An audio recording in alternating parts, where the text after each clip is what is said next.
The blood-red sun dipped low on the horizon as Porter Aldridge stood at the edge of his homestead, shadows from the weathered fence posts stretching like dark fingers across the dusty earth of Nebraska Territory. 1878. The 6-foot grave behind his barn was still fresh, the dirt still loose where he had buried Sarah, his wife of 8 years, just 3 weeks prior. Fever had taken her quickly, too quickly for the doctor from town to do anything but offer condolences and a bottle of laudanum that came too late to ease her suffering. Porter pulled his hat lower over his eyes and turned toward the modest 2-story farmhouse that seemed too quiet these days. The laughter that once filled it had been replaced by a heavy silence broken only by the occasional sniffles of his children or the creak of floorboards beneath his boots. At 32, Porter had never imagined himself a widower with 3 young children to raise alone. Inside, Emma, his 7-year-old daughter, was attempting to feed her 4-year-old brother, James, while 2-year-old Mary sat in a makeshift high chair, more interested in smashing her potatoes than eating them. Porter's heart constricted at the sight. Emma had her mother's auburn hair and green eyes. She was trying so hard to fill shoes that were far too big for her small feet. "Pa," Emma said, looking up as he entered. "James won't eat his beans." Porter hung his hat on the peg by the door. "James," he said, his voice rough from disuse, "eat your beans." The little boy looked up, his bottom lip quivering slightly before he reluctantly spooned a mouthful of beans into his mouth. "How were the cattle today, Pa?" Emma asked, trying to sound grown up. "Fine," Porter replied, washing his hands in the basin. "Just fine." He sat heavily at the table, looking at the meal Emma had prepared: beans, potatoes, and some dried beef. It wasn't much, but it was edible. Sarah would have added herbs from her garden, maybe some cornbread. Sarah would have made the children laugh while they ate, told them stories. Porter didn't have stories in him anymore. Didn't have much of anything. "Mr. Wilson from the general store asked if we needed anything," Emma said, cutting Mary's potatoes into smaller pieces. "I told him we were just fine." Porter nodded, feeling the weight of failure pressing on his shoulders. They weren't fine. He wasn't fine. But what could a general store owner do about that? What could anyone do? "Got a letter today," he said after a long silence. "From your Aunt Betsy." Emma's face brightened slightly. Aunt Betsy was Sarah's older sister who lived back east. "What did she say?" "She's sending someone to help. A woman who needs work and a place to stay. Says she'll be here on Friday's stage." Porter didn't mention the rest of the letter, where Betsy had written in her neat penmanship, "You need help, Porter. The children need a woman's touch. I'd come myself if I could, but Richard's health won't allow it. Miss Olivera comes highly recommended and is of good character. She's had some troubles of her own but is eager for a fresh start. Please, for the children's sake, give her a chance." Emma looked down at her plate. "No one can replace Ma." Porter's jaw tightened. "No one's trying to. We just need help around here. That's all."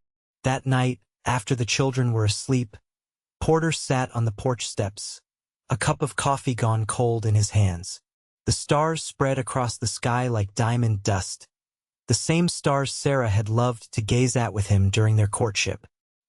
He wondered what she would think of him now, this hollow shell of a man who barely spoke to their children, who couldn't bring himself to smile at their small triumphs or comfort them properly when they cried for her in the night. "I don't know how to do this, Sarah," he whispered to the night.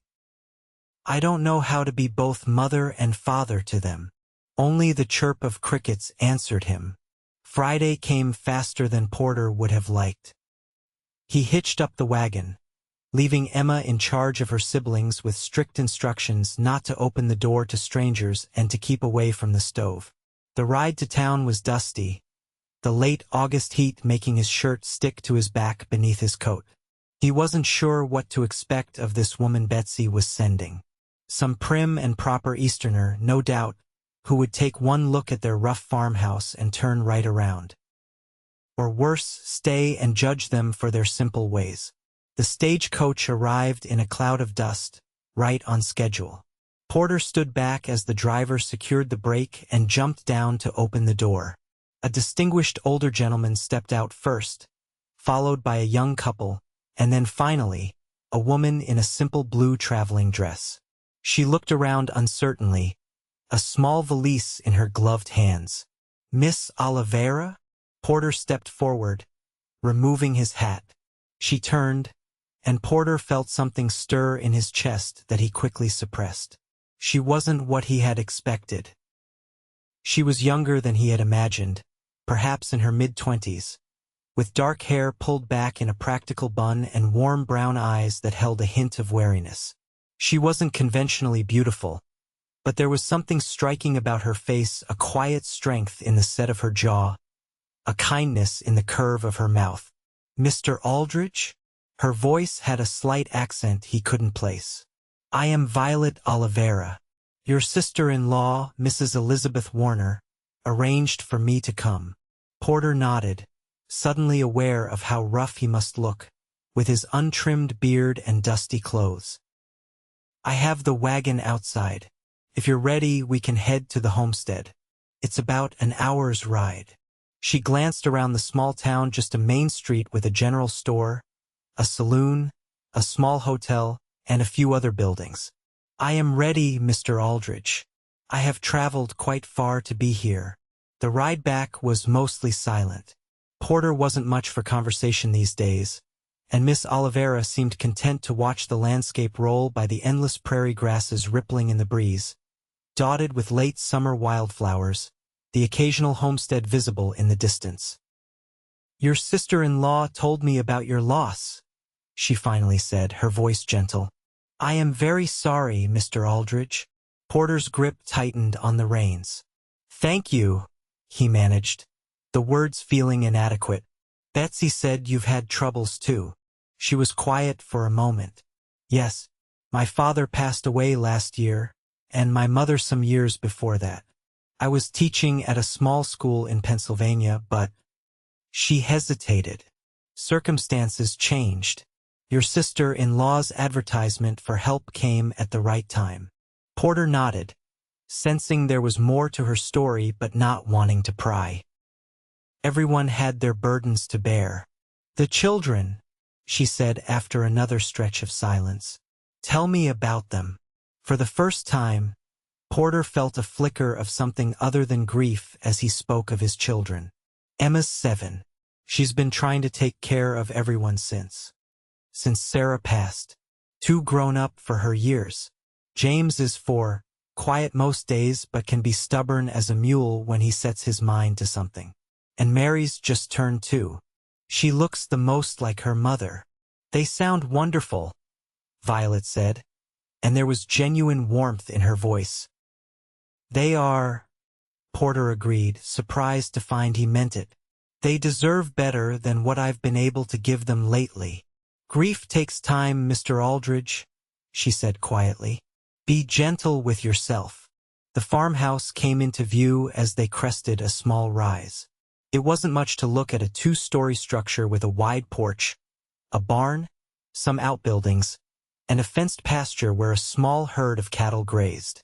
Sarah's garden was overgrown now, the late summer vegetables going to waste. The white paint on the house was peeling in places, and one of the porch steps needed fixing. "It's not much," Porter said, suddenly seeing it through a stranger's eyes. "It's a home," Violet replied simply. "That's what matters most." Emma was waiting on the porch, her small face serious as she watched the wagon approach. James peeked out from behind her skirts, while Mary was propped on Emma's hip, thumb firmly in her mouth. Porter helped Violet down from the wagon, noting how light she was, how she smelled of lavender soap. "Children," he said, "this is Miss Olivera. She's going to be helping us for a while." Emma's chin lifted slightly. "We don't need help." Porter sighed. "Emma—" "It's all right, Mr. Aldridge," Violet interrupted gently. She knelt down to be at eye level with Emma. not minding the dust on her traveling dress. "You must be Emma. Your aunt told me how brave you've been taking care of your father and siblings. I'm not here to replace anyone, especially not your mother. I'm just here to help with some of the work, so you can have more time to be a little girl." Emma's defiant expression wavered slightly. "Can you cook?" she asked skeptically. A smile touched Violet's lips. "I can. I make a very good apple pie, among other things." "Ma made apple pie," James said suddenly, his first words since Violet's arrival. "I'm sure she made the best apple pie in the territory," Violet said kindly. "Perhaps you could tell me how she made it, and we can try to make one together someday?" James nodded hesitantly. Mary, who had been studying Violet with solemn eyes, suddenly reached out her chubby arms toward the newcomer. Emma looked surprised but allowed Violet to take the toddler. "Hello there, little one," Violet said, bouncing Mary gently.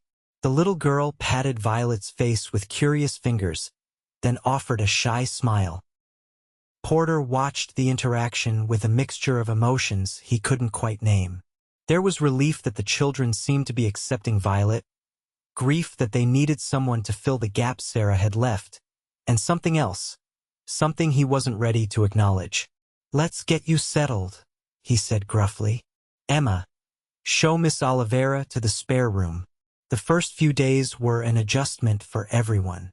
Porter tried to stay out of Violet's way, spending long hours with the cattle or repairing fences that didn't really need fixing. He watched from a distance as she gradually brought order back to the chaos of their lives. The house began to smell of soap and baked bread again. Meals appeared on the table at regular times. Clothes were washed and mended. The children's faces were cleaner, their hair neatly combed. What surprised him most was how she seemed to genuinely enjoy the children's company. She didn't just cook and clean. She sat with them in the evenings, teaching Emma to stitch and telling James stories about knights and dragons. She sang to Mary while rocking her to sleep, old Spanish lullabies that sounded exotic and soothing in the quiet Nebraska night. A week after her arrival, Porter came in from the barn to find the kitchen filled with laughter. James was covered in flour, a streak of it across his nose as he tried to roll out dough under Violet's guidance. Mary sat on the floor, happily banging a wooden spoon against a pot, while Emma carefully sliced apples at the table. "Look, Pa!" James called excitedly when he spotted Porter in the doorway. "We're making Ma's apple pie." Porter felt that familiar tightness in his chest, but it was different now, a bittersweet ache rather than the crushing grief of before.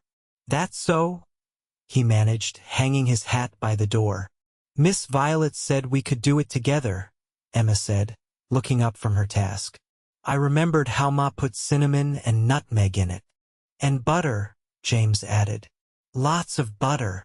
Violet looked up, a light flush on her cheeks. "I hope you don't mind, Mr. Aldridge. The children were telling me about their mother's pie, and I thought it might be nice for them to recreate it." "It's fine," Porter said, though he wasn't entirely sure it was. This had been Sarah's kitchen, Sarah's recipe. But seeing the animation in his children's faces, an animation that had been missing for weeks, he couldn't bring himself to object. That night, they ate Sarah's apple pie for dessert. It wasn't exactly as she had made it, a little more cinnamon perhaps. The crust not quite as flaky, but it was close enough that Porter found himself transported back to happier times. Sitting at this same table with Sarah across from him, the children younger, the future stretching bright and promising before them. "Is it like Ma's, Pa?" Emma asked anxiously, watching him take his first bite. Porter swallowed past the lump in his throat. "It's very good, Emma. Your Ma would be proud." The smile that lit Emma's face was like sunshine breaking through clouds. James beamed too, his face still bearing traces of flour despite Violet's attempts to clean him up. Even Mary seemed to sense the significance of the moment, clapping her sticky hands with delight. Violet watched the scene with quiet satisfaction, her own piece of pie barely touched. When Porter looked up and caught her eye, she quickly glanced away, but not before he saw the shimmer of tears. It struck him suddenly that she was more than just a helper sent by Betsy. She was a person with her own sorrows, her own story. And for the first time since Sarah died, he found himself curious about someone else's life.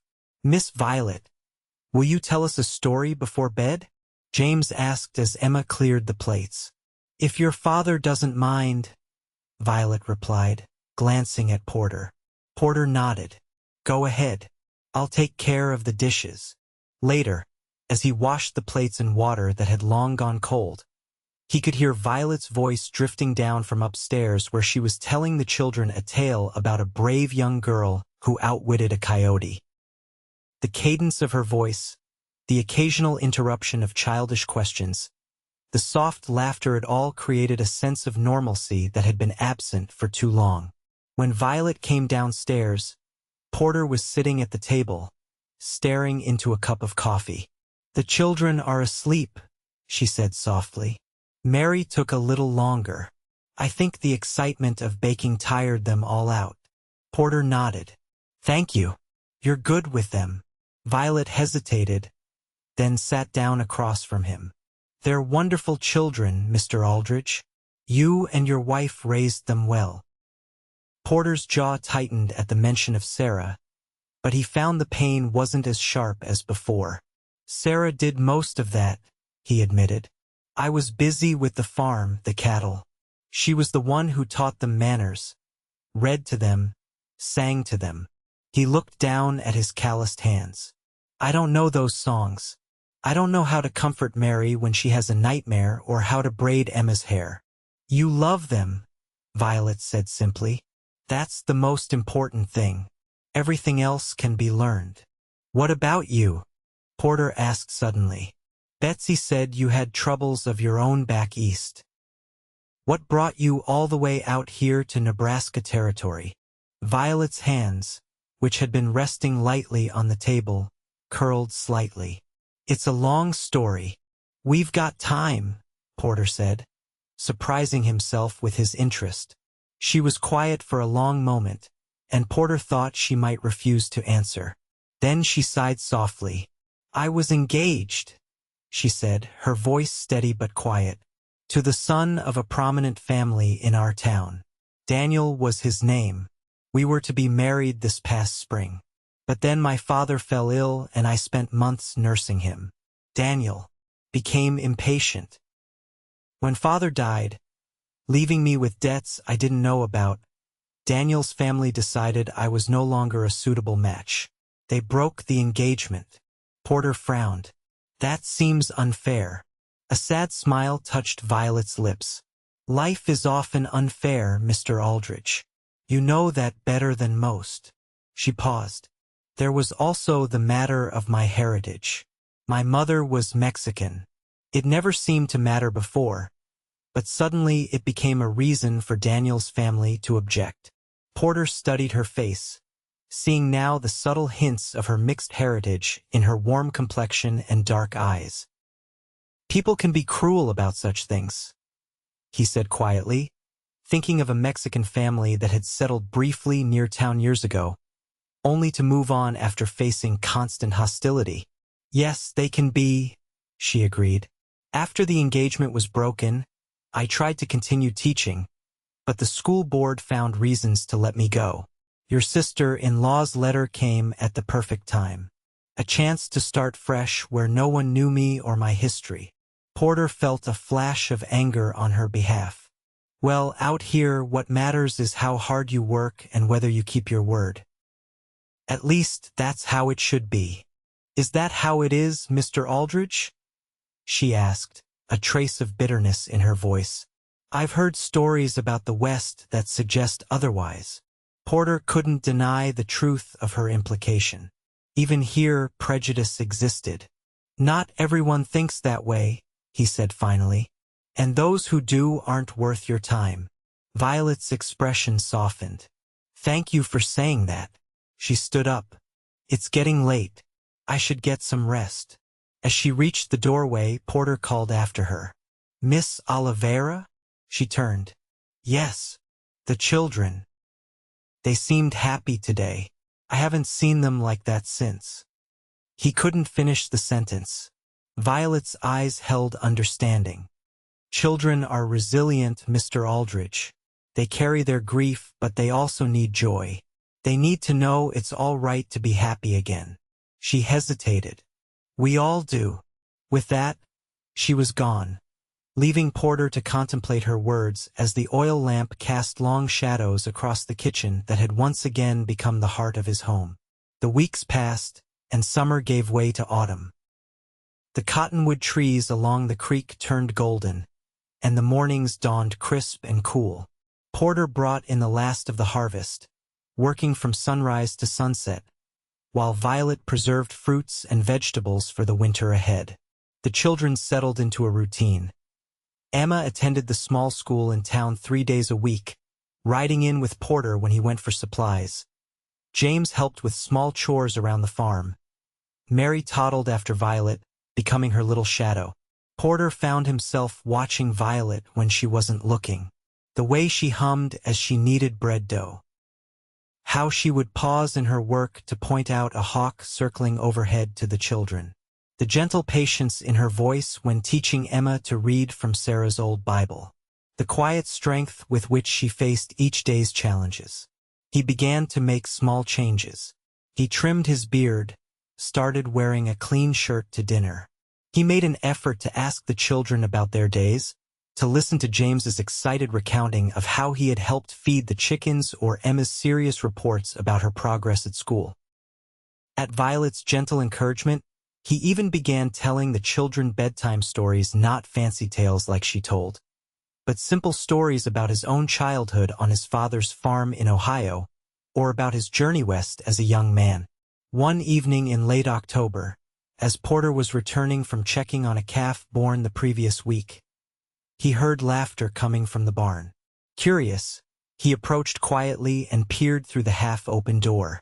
Violet was in the center of the barn, a kerchief tied over her eyes, arms outstretched as she turned in a circle. "Where are you, my little chickadees?" she called in a playful voice. "I'm going to find you." Giggles erupted from various hiding places. James behind a hay bale, Emma crouched beside a barrel, Mary barely concealed beneath a horse blanket, her little feet sticking out. Violet moved toward the sound, hands waving before her. "I hear you. I'm coming to get you." She stumbled slightly, and Porter instinctively stepped forward, only to stop himself. This was their game, their moment together. He remained in the shadows, watching as Violet eventually found each child, Mary first, then James, and finally Emma, who had climbed up into the loft. Each capture was accompanied by peals of laughter and playful squeals as Violet tickled her captives. "Now it's your turn to be the blind man, James," Violet said, removing her kerchief. "Not blind man," James corrected solemnly. "Blind cowboy." "Of course," Violet agreed, tying the kerchief over his eyes. "A fearsome blind cowboy." As James began to stagger around, arms outstretched, Violet looked up and caught sight of Porter in the doorway. A flush spread across her cheeks, but she didn't stop the game. Instead, she smiled and motioned for him to join them. Porter hesitated.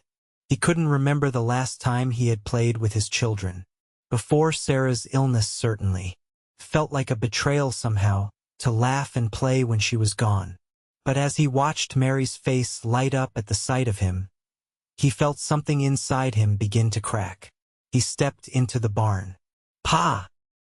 Mary called out, forgetting the game entirely and running to him on her sturdy little legs. James whipped off his blindfold. "Pa, Miss Violet is teaching us a game." Emma, climbing down from the loft, looked both pleased and uncertain, as if she wasn't sure how Porter would react to such frivolity. Porter swung Mary up into his arms. "So I see. Looks like fun. Do you want to play, Pa?" James asked, hope shining in his eyes. Porter glanced at Violet, who was watching him with an unreadable expression. I suppose I could for a little while. The barn rang with laughter as Porter allowed himself to be blindfolded, making exaggerated lunges toward the giggling children. When he finally caught Emma, lifting her high in the air as she squealed with delight, he felt a strange sensation in his face. It took him a moment to realize he was smiling, really smiling for the first time in months. Later, after the children had been put to bed, Porter found Violet on the porch, wrapped in a shawl against the cool evening air. She was looking up at the stars, her face peaceful in the silver moonlight. "Thank you," he said simply, leaning against the porch railing. She glanced at him. "For what?" "For bringing laughter back into their lives. Into this house." Violet's smile was gentle. "Children need to play, Mr. Aldridge. It's how they make sense of the world, how they heal." Porter nodded, looking out at the darkened landscape. "I know. I just haven't been able to give them that. Not since Sarah." "You're giving them what you can," Violet said. "And you're doing better than you think. I saw you today with Emma. You made her so happy." Porter was quiet for a long moment. "When Sarah died, it was like all the joy went out of the world. I didn't know how to find it again, for them or for myself." He turned to look at her. "But you've brought some of it back, Miss Olivera." In the moonlight, he could see the shimmer of tears in her eyes. "I'm glad," she said softly. "Your children have brought joy back to me as well. After everything that happened in Pennsylvania, I wasn't sure I would ever feel whole again." "And do you feel whole again?" She considered the question. "Not entirely, but more than I did. Being needed, being useful, it helps." Porter found himself wanting to step closer to her, to brush away the strand of dark hair that had come loose from her bun. The impulse startled him, and he gripped the porch railing tighter. "We do need you," he said, his voice rougher than he intended. "More than I realized when Betsy first wrote to me." Something flickered in Violet's eyes, uncertainty, perhaps, or a caution that matched his own. "I should get some rest," she said after a moment. "Tomorrow is bread-making day." Porter nodded, letting her go. But long after she had disappeared into the house, he remained on the porch, looking up at the stars and wondering about the unexpected direction his life had taken. November brought the first snow, blanketing the prairie in white. The children were ecstatic, begging to go out and play in it. Violet bundled them up in layers of wool and flannel, fashioning a makeshift sled from an old barrel lid for Mary. Porter watched from the barn door as Violet helped the children build a snow family, a tall snow father, a slender snow mother, and 3 small snow children of varying heights. "Look, Pa!" James called, waving excitedly. "Come see our snow people." Porter set down his tools and walked over, admiring their handiwork. "Very fine," he said, "though that snow father looks a mite serious." Emma looked up at him with Sarah's green eyes. "That's because he doesn't smile much anymore," she said matter-of-factly. Porter felt as if he'd been struck. Was that how his children saw him? A man who didn't smile? He glanced at Violet, who was watching him with sympathy in her eyes. "Well," Porter said, kneeling down to James's level, "what do you think would make him smile again?" James considered the question with all the seriousness a 4-year-old could muster. "Maybe if we gave him a hat? Pa always looks happier with his hat on." Porter couldn't help the chuckle that escaped him. "Is that right? Well then, let's find this snow fellow a hat." By the time they finished decorating the snow family, the father with Porter's old work hat, the mother with one of Violet's kerchiefs, and the children with various small items, Porter had joined fully in the play, even initiating a gentle snowball fight that had all 3 children shrieking with laughter. As they trudged back to the house, cheeks rosy with cold and exertion, Mary stumbled in the deep snow. Before Porter could reach her, Violet had scooped her up, settling the toddler on her hip with practiced ease. I think it's time for hot cocoa, Violet announced. Who would like to help me make it? Me! James and Emma chorused, racing toward the house. Porter fell into step beside Violet, who was murmuring softly to Mary in Spanish. The little girl's eyes were drooping with exhaustion, her head resting trustingly on Violet's shoulder. What are you telling her? Porter asked. Violet looked slightly embarrassed. Oh, just nonsense, really. That she's a brave little snow bunny. That the hot cocoa will warm her toes. That she played so well with her brother and sister. She seems to understand you. Violet smiled. Children are good at understanding love, no matter what language it's in. The simple observation hit Porter with unexpected force. Love had been so scarce in their home these past months, not absent. Never that, but buried beneath his grief, difficult to express through the fog of his loss. But here was Violet, offering it freely to his children, asking nothing in return. Would you teach me? He found himself asking. Violet blinked in surprise. Teach you? Spanish, Porter clarified. Just a few words. For Mary. A slow smile spread across Violet's face, warming her eyes. I would like that very much, Mr. Aldridge. That evening, after the children were asleep, Porter and Violet sat at the kitchen table with cups of coffee between them. The wind howled outside, rattling the windows, but inside was warm and snug, the stove radiating heat throughout the room. Nina, Violet said, pronouncing it carefully. It means girl. Or you could say, me Nina, my little girl. Nina, Porter repeated, the word feeling strange on his tongue. Me Nina. Good. Violet nodded encouragingly. And for James, Niño. For both of them together, Niños children. Porter practiced the words, stumbling over the pronunciation until Violet laughed softly. Your accent is very American, Mr. Aldridge. Porter, he said suddenly. I think after all this time you could call me Porter. Violet's eyes widened slightly.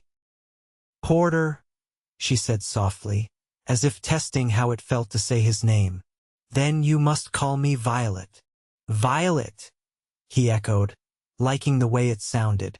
It suited her delicate on the surface but with a quiet strength beneath. Their lessons continued through the evening, moving from simple nouns to basic phrases.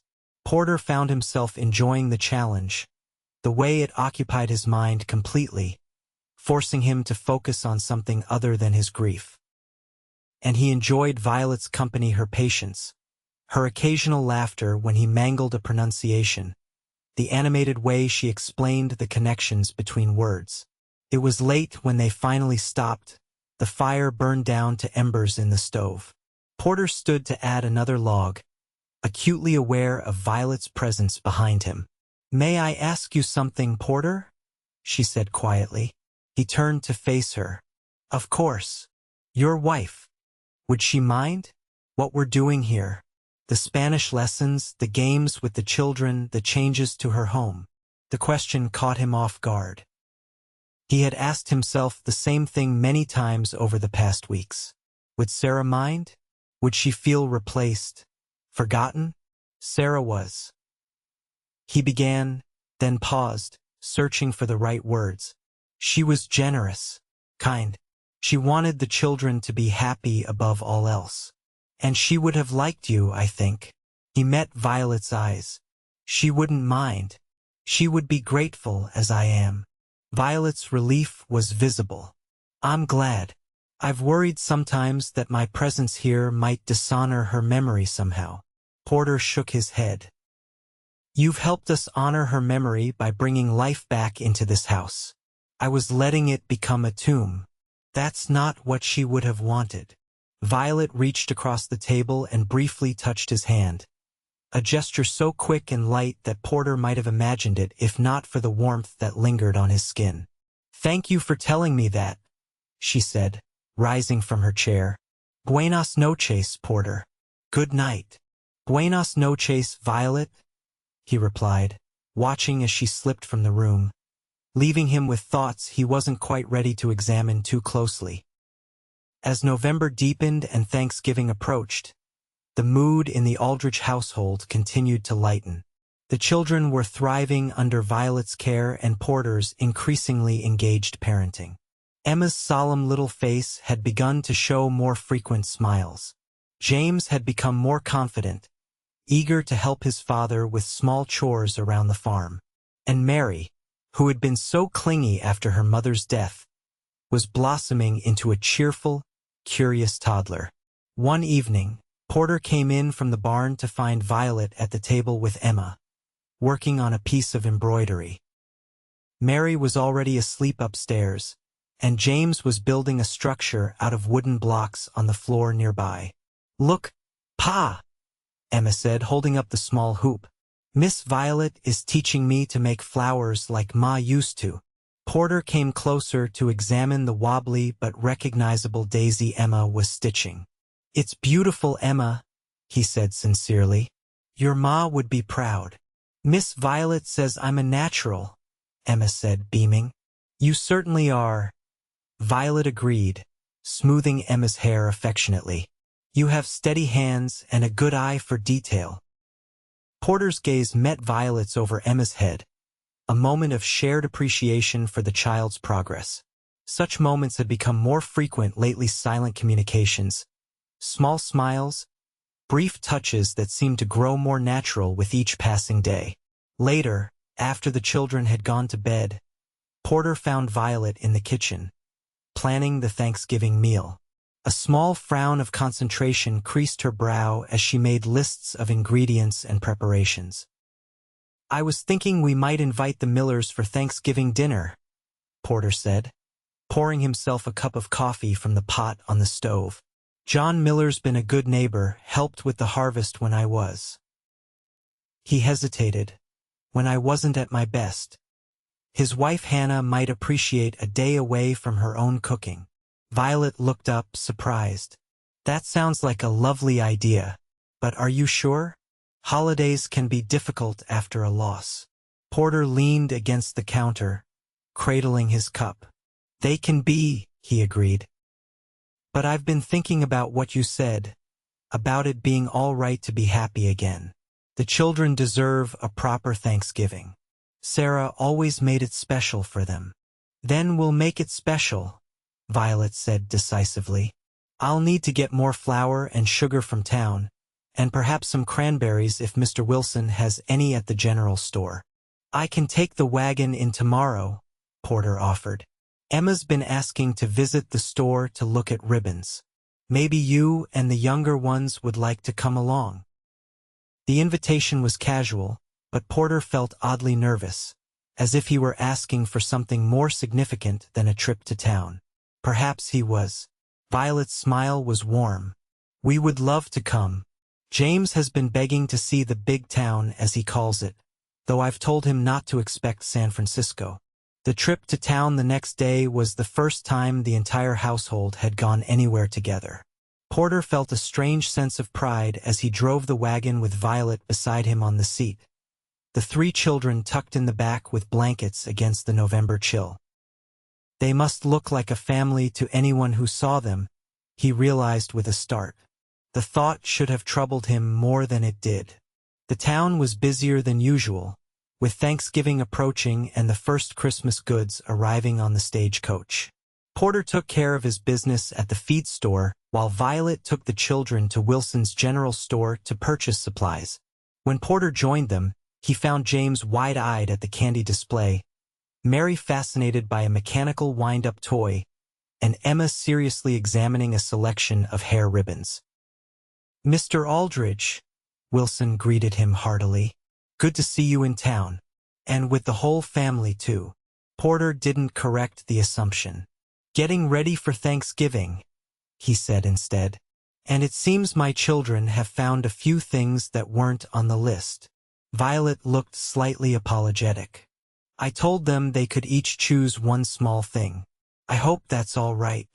"Of course," Porter said easily, surprising himself with how much he wanted to see the children's faces light up with simple pleasures. Emma, have you chosen your ribbon? Emma held up a length of deep green satin. This one, Pa. It matches my eyes, Miss Violet says. So it does, Porter agreed, thinking how much it also matched Sarah's eyes. But the thought came with less pain than before, more like the gentle ache of a healing wound. James had selected a small bag of peppermint sticks, while Mary clutched a tiny wooden doll no bigger than Porter's thumb. These small luxuries, along with the supplies for Thanksgiving dinner, were wrapped and loaded into the wagon. As they were preparing to leave, Porter noticed Violet lingering by a display of books, her fingers tracing the spine of a volume of poetry. "Do you like poetry?" he asked, coming to stand beside her. Violet drew her hand back, almost guiltily. "I do. My father used to read Longfellow to me when I was a girl." She smiled a little wistfully. "I left most of my books behind when I came west. There wasn't room in my trunk." Without hesitation, Porter took the book from the shelf and added it to their purchases. "Consider it a thank you," he said when Violet began to protest. "For everything you've done for us." The look she gave him surprised, touched, and something more that made his heart beat faster stayed with Porter long after they had returned to the farm. Thanksgiving Day dawned clear and cold. The Millers arrived mid-afternoon, John and Hannah with their 2 boys, bringing a wild turkey John had shot and a jar of Hannah's famous pickled beets. Porter greeted them warmly, conscious of how different this was from the last time they had visited, shortly after Sarah's funeral, when he had barely been able to make conversation. The house smelled wonderful roasting turkey, baking bread, apple and pumpkin pies cooling on the sideboard. The children, dressed in their Sunday best, were on their best behavior, showing the Miller boys their toys and games. Hannah Miller pulled Porter aside as the women worked in the kitchen. "You're looking better, Porter," she said frankly. "More like your old self." Porter nodded, feeling more like it too. "Having Miss Olivera here has made a world of difference." Hannah's eyes were knowing. "I can see that. She seems like a fine woman." There was a question in her tone that Porter chose to ignore. "She is," he said simply. "We're fortunate Betsy sent her to us." The dinner was everything Porter had hoped for: noisy, warm, filled with good food and conversation. The children, even Mary, stayed at the table until dessert was served, their faces shining with excitement at having guests. Porter, sitting at the head of the table with Violet to his right, found himself fully participating in the conversation, even laughing at John Miller's jokes. When it came time to say what they were thankful for, a tradition Sarah had always insisted upon, Porter felt a moment of apprehension. But as he listened to the children's simple thanks, Emma for her new ribbon, James for peppermint candy, Mary babbling something that might have been Dolly, he knew exactly what to say. "I'm thankful for new beginnings," he said, his eyes meeting Violet's briefly, "and for the people who help make them possible." The color that rose in Violet's cheeks made her more beautiful than ever. After the Millers had gone home and the children had been put to bed, exhausted from the excitement, Porter and Violet sat before the fire in the parlor, a room that had rarely been used since Sarah's death. Outside, the first snowflakes of a new storm were beginning to fall. "That was a wonderful Thanksgiving," Violet said, her hands busy with a piece of mending. "The children enjoyed themselves so much." "Thanks to you," Porter said. "I couldn't have done any of this without your help." Violet shook her head. "You give me too much credit. You're the one who's changed, Porter. You've opened yourself up to joy again, for the children's sake. That takes courage." Porter considered her words. "Maybe it does, but you showed me how." He hesitated, then added, "Sarah and I were married 9 years, most of them good years. When she died, I thought that part of my life was over forever. I never expected to feel." He trailed off, unsure how to express the complicated emotions that had been growing inside him. To feel what? Violet asked softly, her needle pausing in its work. Alive again, Porter said simply. To look forward to each day instead of just enduring it. Violet's eyes, when they met his, held understanding and something more, a warmth, a possibility. I'm glad, she said. You deserve happiness, Porter. All of you do. The moments stretched between them, full of unspoken words. Then Mary's cry broke the silence, a frightened wail from upstairs. I'll go, Violet said, setting aside her sewing. She probably had a bad dream. Porter watched her go, the soft rustle of her skirts on the stairs, her murmured comfort to his daughter drifting down from above. And he knew, with sudden clarity, that what he felt for Violet Olivera was more than gratitude, more than friendship, much more. The knowledge should have frightened him, but somehow it didn't. Instead, it felt like waking up after a long, dark night to find the sun rising on the horizon, promising warmth and light ahead. Winter settled over the prairie with a vengeance. December brought fierce storms that sometimes kept them housebound for days. The snow piling up against the windows, the wind howling around the corners of the house. But inside was warm and bright, the routine of farm life continuing despite the weather. Porter tended the animals in the barn, repaired harnesses and tools, and planned for spring planting. Violet kept the household running smoothly, teaching Emma her letters, playing games with James, and singing to Mary. In the evenings, they would gather in the parlor. Porter had taken to reading aloud from the book of poetry he had bought Violet, while she worked on a quilt she was making from scraps of the children's old clothes. The children would listen for a while before drifting off to sleep in warm heaps on the rug or against Violet's side. Sometimes, after the children had been carried up to bed, Porter and Violet would continue to sit together, talking softly about their childhoods, their hopes, their sorrows. Porter told her about meeting Sarah at a church social in Ohio, about their journey west to claim their homestead, about the hard first years and the better ones that followed. Violet spoke of growing up with her schoolteacher father and Mexican mother in a small Pennsylvania town, of her mother's early death from consumption, of her father's devotion to education. They rarely mentioned the future. It hung between them, unspoken but increasingly present, like the tension in the air before a storm breaks. As Christmas approached, the children's excitement grew. Emma had serious discussions with Violet about decorations and special foods. James asked endless questions about Santa Claus. Even Mary seemed to sense the festive atmosphere, clapping her hands whenever the word Christmas was mentioned. Porter found himself caught up in their enthusiasm. One morning, he hitched up the sled and took James with him into the woods to cut a small pine tree. The boy's face when they brought it home and set it up in the parlor was worth every minute of the cold journey. Decorating the tree became a family affair. Violet had made simple ornaments from pine cones, bits of colored paper, and scraps of ribbon. Emma had strung popcorn and cranberries into garlands. Porter lifted the children one by one to hang their creations on the higher branches.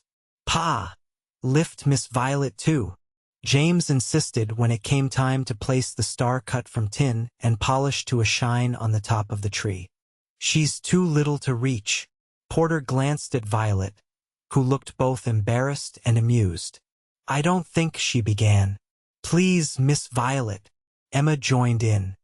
"The star was your idea. You should put it up." Violet looked to Porter, who shrugged with a smile. "The children have spoken," he said, with a laugh that made her look younger and more carefree than he had ever seen her. Violet allowed Porter to lift her by the waist. She was indeed light, but solid and warm in his hands as he raised her just high enough to reach the top of the tree. The domesticity of the moment, the rightness of it, struck him forcefully. As he set her down, their eyes met, and he knew she felt it too, the sense of belonging, of family, of home. It both thrilled and terrified him. Christmas Eve came with clear skies and bitter cold. After a simple supper, the family gathered around the tree, the room lit only by candles and the fire in the hearth.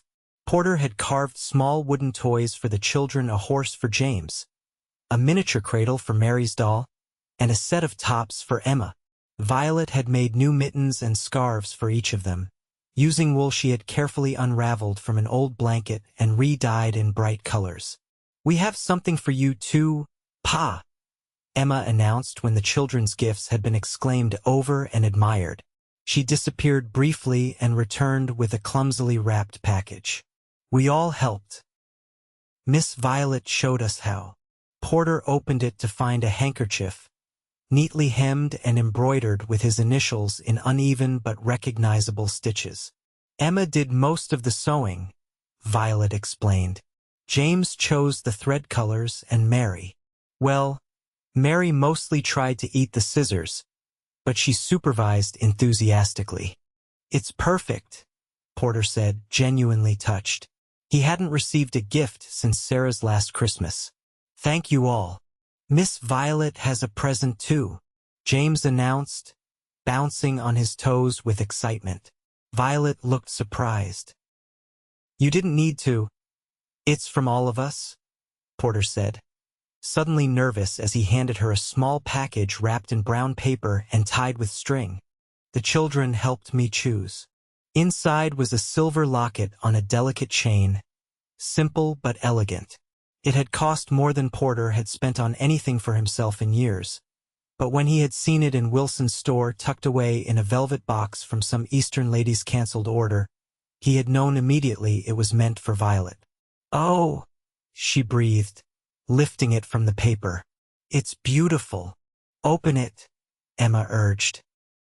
Inside the locket was a tiny pressed flower of violet, carefully preserved. "The flower was Emma's idea," Porter explained. "We found it in one of Sarah's old books." Violet's eyes filled with tears. "I don't know what to say. Thank you seems inadequate." "Do you like it?" James asked anxiously. "I love it," Violet assured him, brushing away a tear. "It's the most thoughtful gift I've ever received." She turned so Porter could fasten the chain around her neck. His fingers brushed the warm skin at the nape of her neck, and he felt her slight shiver in response. The locket lay just below her throat, catching the candlelight. "It suits you," Porter said softly. The children, oblivious to the charged moment between the adults, clamored for a Christmas story.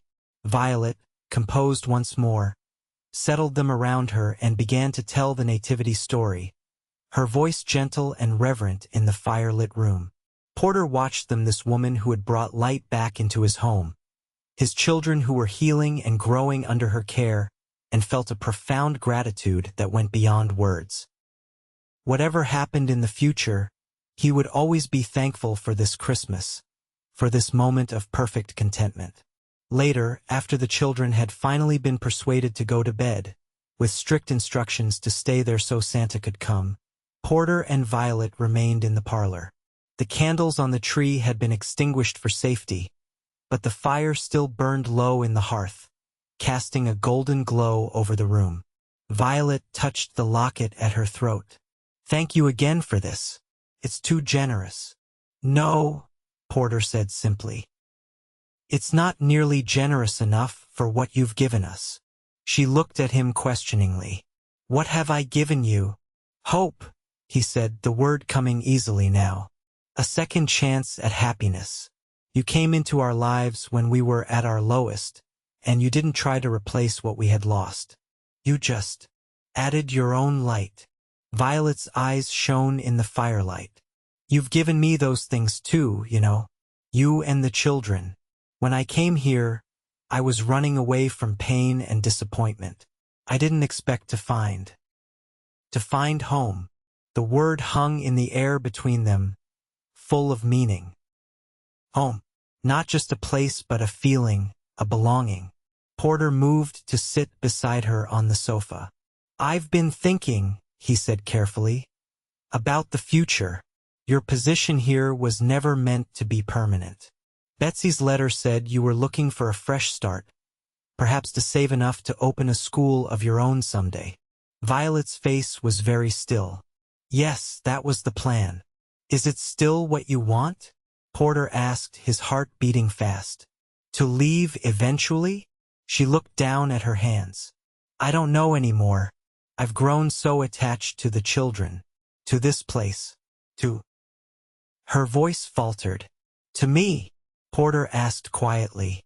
Her eyes, when they met his, were honest and vulnerable. Yes, to you.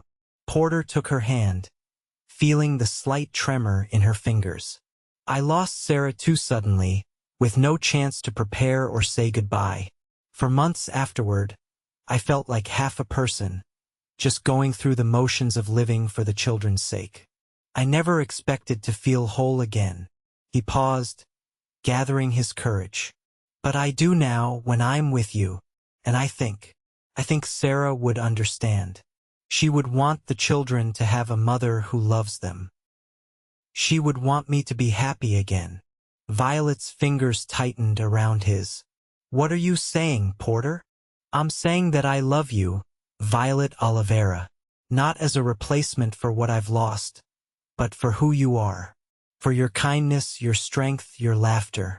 I'm saying that I want you to stay, not as our helper, but as my wife, as our family.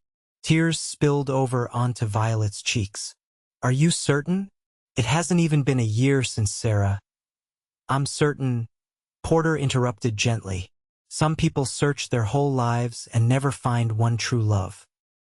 I've been fortunate enough to find two. If you need more time, I understand. But I wanted you to know how I feel, how we all feel. The children adore you. And I adore them, Violet said, her voice thick with emotion. And you. I love you, Porter. I think I have for some time now, but I was afraid to admit it, even to myself. It seemed disloyal somehow to Sarah's memory. Porter brought her hand to his lips. Sarah would be the first to say that love isn't disloyal. She'd probably laugh at us for taking so long to see what was right in front of us. That startled a laugh from Violet, even as tears continued to fall. Then yes, she said. Yes, I'll stay. Yes, I'll marry you. Yes to the future, whatever it brings, as long as we face it together. Porter leaned forward and kissed her for the first time, gently at first, then with growing confidence as she responded. It was different from anything he had known before, not better or worse than his love for Sarah. Just different. Unique to Violet, to the connection they had forged through shared grief and growing joy. When they finally pulled apart, Violet's eyes were shining. Merry Christmas, Porter. Merry Christmas, mi amor, he replied, the Spanish endearment feeling right on his tongue. Christmas morning dawned bright and cold, the sun turning the snow-covered landscape into a dazzling expanse of white.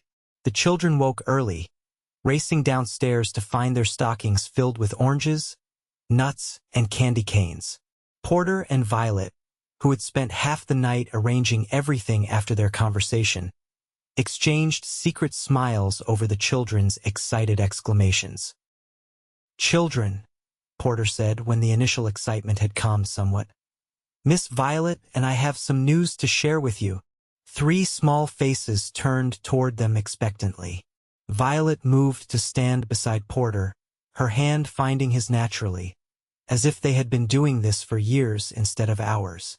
We've decided that Miss Violet isn't going to be just our helper anymore, Porter said carefully. I've asked her to marry me, to become part of our family permanently, to be your mother if you would like that.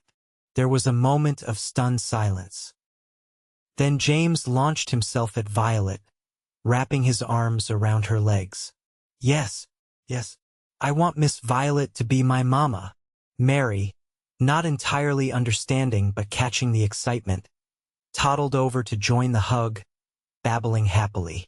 Only Emma remained where she was, her expression serious and thoughtful. Emma, Porter prompted gently, how do you feel about this? Emma looked from her father to Violet and back again. Does this mean you're happy again, Pa? Really happy? Porter knelt down to her level. Yes, Emma. I'm happy again. Miss Violet has helped me remember how to be happy. But that doesn't mean I've forgotten your ma, or that I love her any less. There's room in our hearts for both. Emma nodded slowly. Ma told me once that love grows. She said that's how she could love all three of us the same, even though there were more of us each time. She said love just keeps getting bigger. Porter felt his throat tighten with emotion. Your ma was very wise. Emma walked over to Violet and took her hand. I'd like you to be my mother, she said solemnly. But I'll still remember my first mother too. Of course you will, Violet said, her voice thick with tears as she knelt to embrace the little girl. I would never want you to forget her. She will always be your mother, Emma. I'll just be another mother who loves you. The family gathering that followed with more hugs, some tears, and a great deal of laughter was the final gift of Christmas, Porter thought.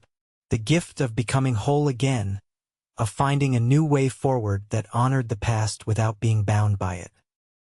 Later that day, as the children napped exhausted from the excitement, Porter and Violet sat together on the porch despite the cold, wrapped in blankets, watching the sun begin its early descent.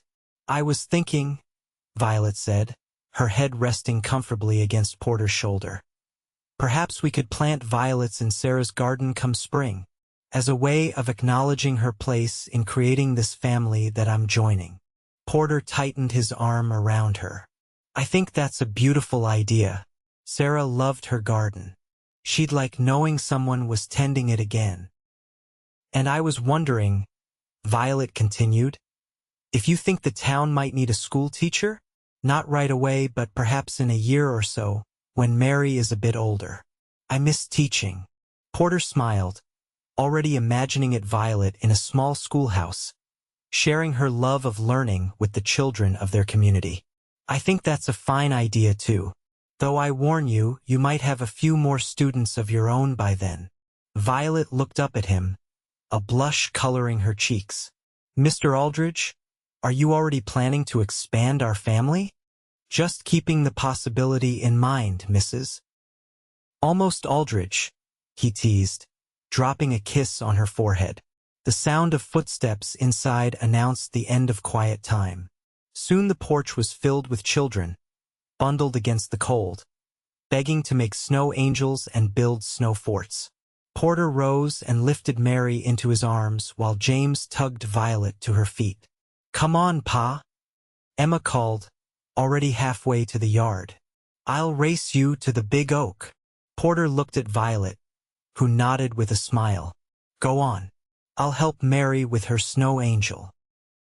As Porter chased after his older children, their laughter ringing in the clear winter air, he felt the last walls around his heart crumble completely. And when James tackled him into a snowbank and Emma piled on top, and he found himself laughing, really laughing, he caught Violet watching him from where she was helping Mary make a tiny snow angel. She was smiling, that warm, beautiful smile that had first begun to heal his broken spirit.